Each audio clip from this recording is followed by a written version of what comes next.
અમદાવાદમાં મનપા ચૂંટણી માટે જંગ ભાજપની સેન્સ પ્રક્રિયામાં દાવેદારોની પડાપડી જોવા મળી રહી છે। 24 વોર્ડની જે 96 બેઠકો છે તેના માટે 1090 દાવેદારો નોંધાયા છે। આજે 24 વોર્ડ માટે સેન્સ પ્રક્રિયા યોજાવાની છે। 7 નિરીક્ષકો તૈયાર થઈ ચૂક્યા છે। 1090 દાવેદારો અત્યાર સુધી આ 24 વોર્ડની 96 બેઠકો માટે નોંધાઈ ચૂક્યા છે અને તેમની પડાપડી અત્યારે જોવા મળી રહી છે। તેમને સાંભળવામાં આવશે કઈ રીતે તેઓ લાયક છે, સોશિયલ મીડિયામાં કેટલા ફોલોવર્સ છે તેમના, એ પણ સ્પષ્ટ જે ફોર્મ છે તેમાં નોંધાવાનું છે। તેવામાં આજે આ તમામ લોકોને સાંભળવામાં આવશે અને જે નામ છે તે પ્રદેશમાં મોકલવામાં આવશે। હિરેન રાવલ આ અંગે વધુ માહિતી સાથે જોડાઈ ગયા છે। હિરેન, 24 વોર્ડની 96 બેઠકો માટે આજે બીજો દિવસ સેન્સ પ્રક્રિયાનો, આજે આ પ્રક્રિયા પૂર્ણ કરવામાં આવશે અને મૂર્તિયાઓ લગભગ નક્કી કરી દેવામાં આવશે। જો આજે માત્ર જે દાવેદારો એટલે કે જેને ટિકિટ લેવી છે એવા વ્યક્તિઓને સાંભળવામાં આવશે। ગઈકાલે પણ અમદાવાદમાં અલગ અલગ 7 જગ્યાઓ પર 24 જેટલા વોર્ડમાં સાંભળવામાં આવ્યા હતા। દ્રશ્યો બતાવીશું RK Royal Hall Science City કે જ્યાં આજે 4 અલગ અલગ વોર્ડ માટેના ઉમેદવારોને સાંભળવામાં આવશે, જે મુખ્યમંત્રી ભૂપેન્દ્ર પટેલ હસ્તકના મત વિસ્તારની અંદર જે આવે છે ગોતા, ગાટલોડિયા, બોડકદેવ અને થલતેજ, આ 4 વોર્ડની દાવેદારી માટે અહીંયા જે સંભવિત ટિકિટ વાંચુઓ છે અહીંયા પહોંચ્યા છે। આ તમામ ઉમેદવારોને અહીંયા સાંભળવામાં આવશે અને સાંભળ્યા પછી જે નિરીક્ષકો છે એ નિરીક્ષકો જે પણ દાવેદારોના બાયોડેટા આવેલા છે એ દાવેદારોના ડેટા સાથેની ડિટેલ છે એ શહેરના સંગઠન સાથે સંકલન કરી અને એની પેનલ બનાવવામાં આવશે।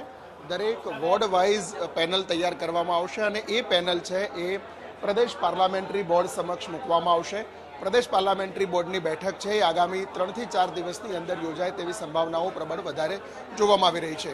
એ પેનલના આધારે પ્રદેશ પાર્લામેન્ટરી બોર્ડ છે એ ઉમેદવારો નિશ્ચિત કરશે અને ત્યાર પછી ટિકિટો જાહેર કરવામાં આવશે। અત્યારે જે પ્રક્રિયા ચાલે છે એ માત્ર ને માત્ર ગ્રાઉન્ડ ઉપર એટલે કે જે તે વોર્ડની અંદરથી જેને ટિકિટ લેવી છે એવા લોકોને અહીંયા દાવેદારી માટે બોલાવવામાં આવે છે અને જે પાર્ટીની જરૂરિયાત છે એ પ્રકારના ફોર્મ આપવામાં આવ્યા છે, જેમાં સોશિયલ મીડિયા હોય, પાર્ટીનું કામ હોય, અન્ય પક્ષોમાં કામ કરેલું છે કેમ એ પ્રકારના ડેટા સાથેનું 2 પેજનું ફોર્મ છે એ આ ઉમેદવારો પાસે માગવામાં આવેલા છે અને એ ડેટાના આધારે પાર્ટીને વરેલા લોકો કેટલા છે, શું છે, આ તમામ ડેટાબેઝ એકત્રિત કરી અને એની યાદી પ્રદેશ પાર્લામેન્ટરી બોર્ડ સમક્ષ પેનલ આપવામાં આવશે અને એના આધારે ઉમેદવારોની ચયન પ્રક્રિયા હાથ ધરાશે। હિરેન, એક તરફ કોંગ્રેસ માટે કોઈ દાવેદારો મળી નથી રહ્યા તો બીજી તરફ ભારતીય જનતા પાર્ટીમાં દાવેદારી માટે રીતસરની પડાપડી થઈ રહેલી જોવા મળી રહી છે। આજે આપણે જોયું કે જે બેઠકો છે 96 બેઠકો, તેના માટે 1000થી વધારે દાવેદારો નોંધાયા છે।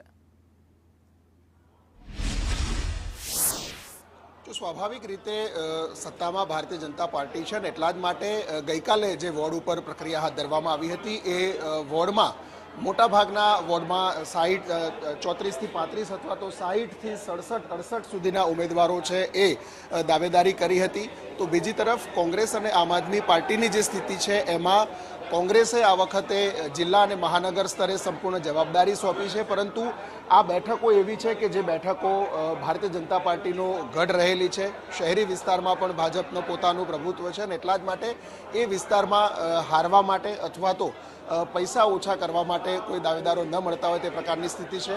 કોંગ્રેસમાં બીજો મુદ્દો એ રહે છે કે કોંગ્રેસમાં ગ્રુપિઝમ અથવા તો નેતાઓને પોતાના લોકોને ટિકિટ આપવાની હોય છે, એના કારણે આ વખતે અસમંજસતા એ છે કે જો નીચેના સ્તરેથી ટિકિટો ફાઇનલ કરવામાં આવે છે તો ઉપરના નેતાઓના વ્યક્તિઓ નથી સચવાતા અને એટલા જ માટે ક્યાંક આ પ્રકારની પરિસ્થિતિ કોંગ્રેસ અને આપની અંદર જોવા મળી રહી છે કે જેથી એમને આ વોર્ડની અંદર અત્યારે દાવેદારો નથી મળી રહ્યા। બિલકુલ સામે ભલે ટિકિટ નથી મળવાની એ ખબર છે, પરંતુ દાવેદારી કરવી જરૂરી છે અને એટલા જ માટે ભાજપમાં અત્યારે લાઈનો દાવેદારી માટે જોવા મળે છે। આભાર હિરેન, સમગ્ર માહિતી આપવા માટે।